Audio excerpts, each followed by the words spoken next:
sa Ripley's Believe It or Not. Maniniwala ka ba? Lalaki, babaluktutin ang bakal gamit ang lalamunan.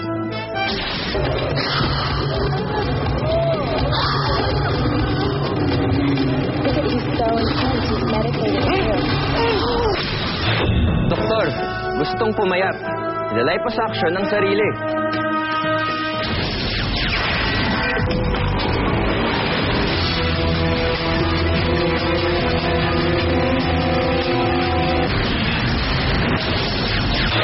Kabayo, gagawing personal na bantay. Aakayin ang bulag.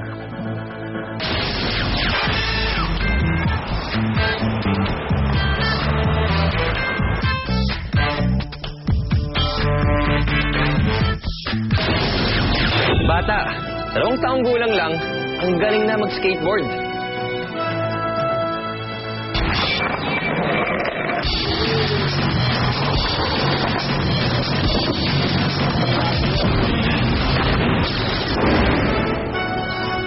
Skulptor, gagawa ng mga obra mula sa ulo ng patay na hayop.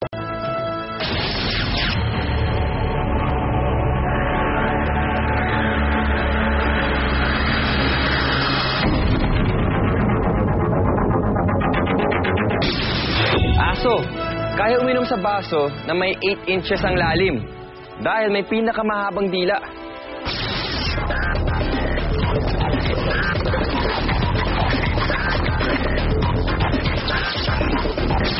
Lalamunan, taba, mata, dila, buto. Iba't ibang parte ng katawan, iisa ang magiging kabuuan para pabilibin kayo. Ako po si Chris Tew, and welcome to Ripley's Believe It or Not.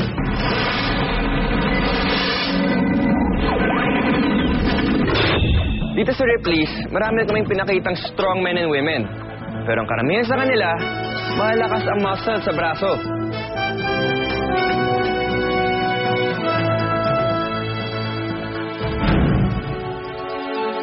Pero nakakita ka na ba ng maskuladong lalamunan? Hindi kayo naniniwala? Well, to see, to believe.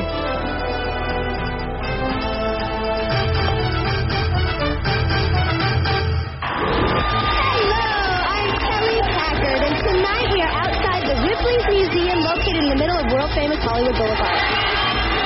Tonight, we will meet a man who believes that he can bend steel. Actually, for the first time, he's going to attempt to bend not 1, but 2 pieces of industrial-grade rebar. Now, let's meet the man who believes he can bend these steel bars.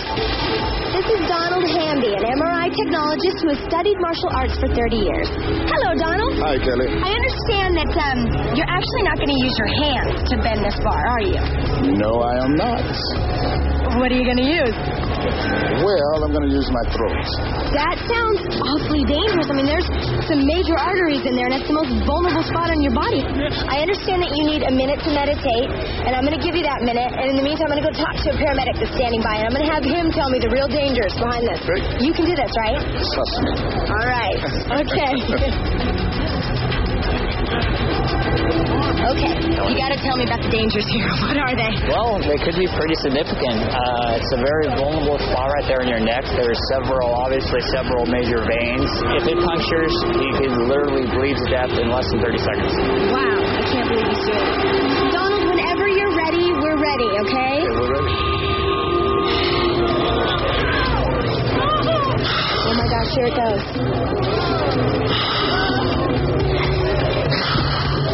So intense, he's meditating too. Oh my gosh! Donald, you did it! Oh wow, is he okay? He's fine. Donald, you did it! That was so incredible! Look, not even a mark. How come it didn't puncture your neck? And I'm just amazed here. That's my secret. You thought I saw it with my own eyes and only on Ripley.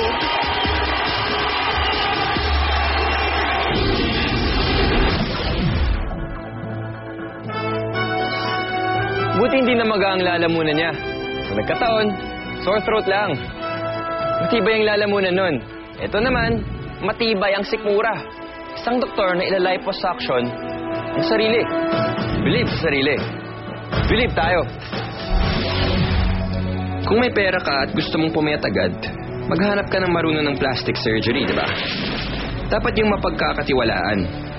Yun din ang gusto ng lalaking ito. Nagkataon cosmetic surgeon siya at may tiwala naman siya sa sarili. Kaya naisip niyang siya na mismo ang mag-opera sa sarili. Ito si Dr. Dmitry Pantalov ng Bonn, Germany. 1980 pa siya lisensyadong doktor. May clinic at may naisulat pang libro, Surgery for Beauty. Pero ni minsan, hindi sumagi sa isip niyang operahan ang sarili. Hanggang sinuggest yun ng pasyente niya. Tinimbang ni Doc ang mga bagay-bagay. Mahigit 20 years na siyang may experience. Pero maraming panganib. Excessive bleeding o walang tigil na pagdugo. Pagkasira sa nerves ng mukha. Pagkatusok ng airway o thyroid gland. Pero si Dmitry, desidido. Kumpleto naman siya sa kailangan. May nurse. May anesthesia. Kaya opera na.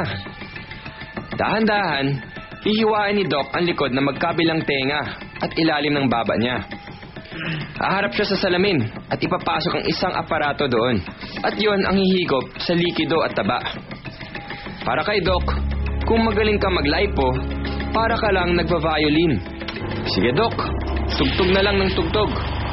Sipsipin ang taba sa double chin. Tapos, sa likod ng mga tenga. Pero ingat, maraming nerves dyan. Delikado talaga to, kasi sa ilalim ng balat. Hindi mo nakikita. The procedure is below the skin, so it's performed blindly. Halos isang oras yung operasyon. Konting tahi na lang at tapos na. Wala nang double chin si Doc. 4 ounces ng taba ang natanggal. Pero hindi raw niya naramdaman ang hapdi dahil sa adrenaline rush. Tutto finito. Matapos ng 3 linggo, gwapong-gwapo na si Doc. I didn't become Richard Gere or Brad Pitt, but I feel better without my double chin.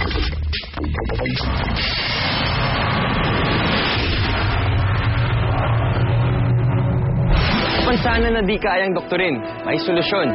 Makikita mamaya. At, be believe.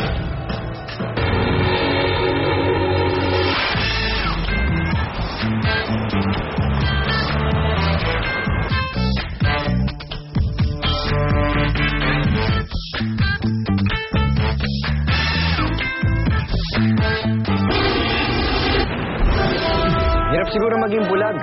Paano kayo kilos? Lalakad. Pupunta sa appointment. Ang sagot?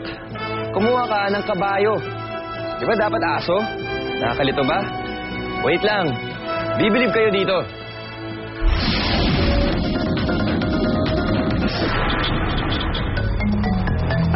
Para matulungan lumakad ang mga bulag, umaasa sila sa baston o kay bantay. Pero may isang bulag na nakita ang liwanag. Si Dan Shaw. Siya ang kauna-unahang bulag na gumagamit hindi ng aso, kundi ng seeing eye horse. Tubong Ellsworth, Maine sa Amerika si Dan. Nung bata siya, wala siya kapansanan. Pero nung magbibinata, natuklasan niyang nabubulag na siya.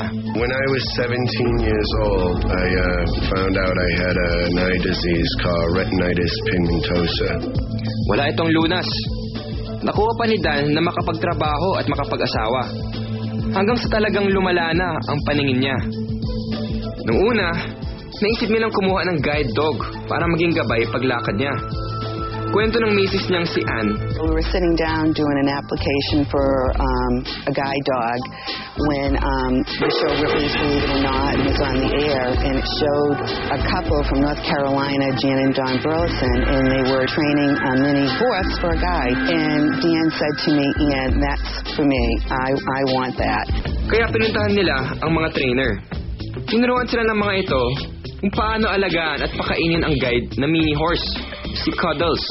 Pero bakit kabayo? We noticed the horses would pay attention to the traffic flow.